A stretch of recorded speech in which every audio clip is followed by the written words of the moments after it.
In time news TV के नाजरीन को अहम और बड़ी खबर से आगाह करते चले। PIA का बोइंग 777 कोलालमपुर एयरपोर्ट पर मकामी अकाम ने कब्जे में ले लिया है, ऐसा कहना है मुबैना जराए का। पाकिस्तान एयरलाइन परवाज PK 895 आज कराची से कोलालमपुर पहुंची थी। त्यारे में मौजूद 18 रुकनी अमला भी फंस कर रह गया। तर्जुमान PIA ने कोलालमपुर में त्यारे के कब्जे में लिए जाने की तस्दीक भी कर दी और इस मसले के हल के लिए कोशिशें भी शुरू कर दी गई। अपने व्यूअर्स को अहम और बड़ी खबर से आगाह करते चलें।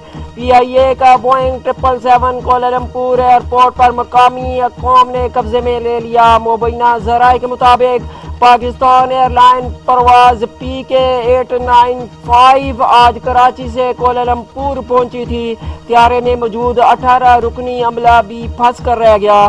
तर्जुमान PIA ने कोलालमपुर त्यारे के कब्जे में लिए जाने की तस्दीक भी कर दी। इस मसले के हल के लिए कोशिशें भी शुरू कर दी गई। आपको ये भी बताते चलें कि त्यारा लीज वाजिबात अदा न करने पर मलेशिया में अदालती अकाम पर कब्जे में ले लिया गया है। PIA का ये त्यारा 2015 में वियतनाम से लीज पर लिया गया था। मुसाफिर त्यारा वापस पाकिस्तान आने नहीं दिया जा रहा। मुसाफिरों की देखभाल के लिए हिकमत अमली भी तैयार कर ली गई। अपने व्यूअर्स को ब्रेकिंग न्यूज देते चले। PIA बोइंग 777 कोलालमपुर एयरपोर्ट पर मकामी हुकाम ने कब्जे में ले लिया है। पाकिस्तान एयरलाइन परवाज PK 895 आज कराची से कोलालमपुर पहुंची थी। त्यारे में मौजूद 8 रुकनी अमला भी फंस कर रह गया।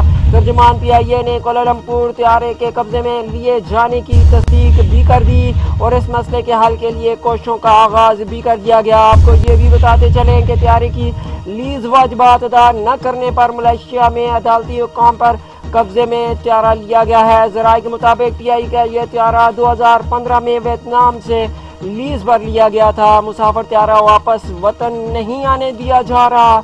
मुसाफिरों की देखभाल के लिए हिकमत अमली भी तैयार कर ली गई। अपने व्यूअर्स को एक मरतबा फिर बड़ी खबर से आगाह करते चलें। PIA का बोइंग 777 कोलालमपुर एयरपोर्ट पर मुकामी हुक्काम ने कब्जे में ले लिया है। पाकिस्तान एयरलाइन परवाज PK 895 आज कराची से कोलालमपुर पहुंची थी। त्यारे में मौजूद 8 रुकनी अमला भी फंस कर रह गया।